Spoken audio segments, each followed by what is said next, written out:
how to record video with dual camera on the new iPhone 17 or the 17 Pro.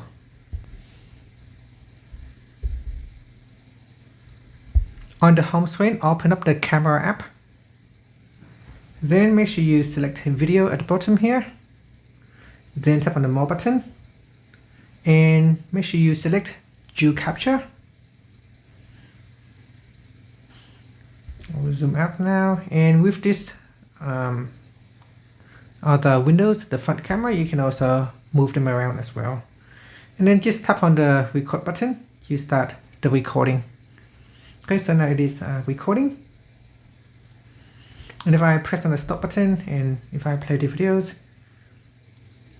here you can see it will record with the back camera and the front camera. And that's it. Thank you for watching this video.